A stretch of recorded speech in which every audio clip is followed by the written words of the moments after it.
children to have greater opportunities in the United States, and then he said this. There were other immigrants who came here in the bottom of slave ships, worked even longer, even harder for less. But they too had a dream that one day their sons, daughters, grandsons, granddaughters, great-grandsons, great-granddaughters might pursue prosperity and happiness in this land. Well, joining now are CNN political commentators Paris Dennard and Angela Rye. Paris, as you know, this obviously got a lot of pickup, a lot of controversy, it kind of went viral. Do you think it's much ado about nothing? Look, I think that Secretary Carson may have chosen to use a word that might not have been the best word in you saying immigration, but I don't think anybody should take his comments during this speech as him not understanding the difference between voluntary immigration and involuntary servitude. I was reminded of a quote from that's been attributed to Dr. King, which says, "We may have all come on different ships, but we're in the same boat now." Nobody insinuates that Dr. King was either belittling the way or the manner by which African Americans came to this country or Africans came to this country. And I don't think we should do the same with Dr. Carson. What's unfortunate to me, Anderson, is that it seems as if with black Republicans or conservatives, there's automatically this rush to judgment that we are somehow unaware of our history or unaware of where we come from or why we're here. And I think that we can understand that Dr. Carson, who has an exhibit in the African American Museum that Smithsonian just built in there and just toured it and saw portions of it that talked about slavery, has an acute awareness of where we come from and how amazing it is so that so many years after slavery, he can be standing there as a Secretary of HUD. Angela, what about that? I mean, is it unfair to, pinpoint one sentence he says in a long speech where it appears like he's speaking extemporaneously, it's not a written speech or a teleprompter, and parse his words? Well, I think at some point we all have to be accountable for the extemporaneous words that we use as well.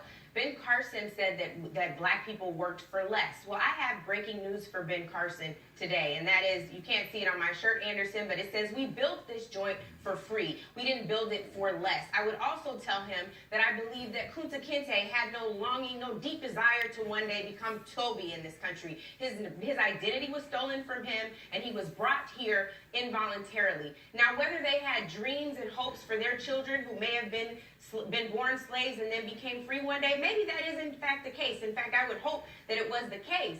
But the way that he talked about slavery today is treacherous because it doesn't acknowledge that there were 400 years of involuntary servitude, 35,000 voyages across the Atlantic Ocean to bring black people here involuntarily. Right. That is what was wrong with his remarks. When he said work for less, is it possible he was being sarcastic?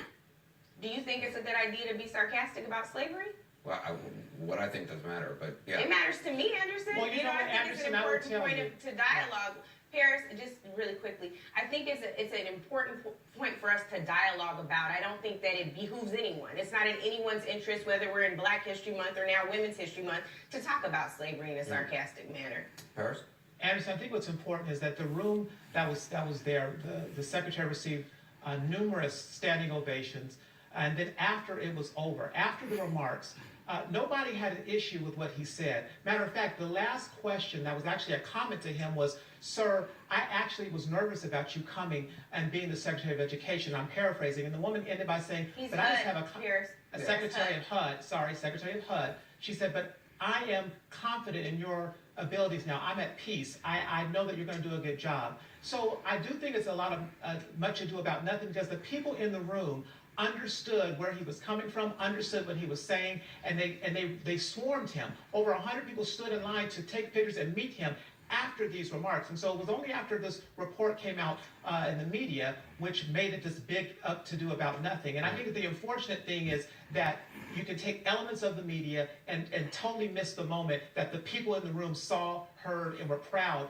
that, yes, Angela, that after 400 years of slavery and involuntary servitude, that we can have people like you and me sit on this program, descendants of slaves, and have them at the Supreme Court, the President of the United States, and yes, even Secretary of HUD.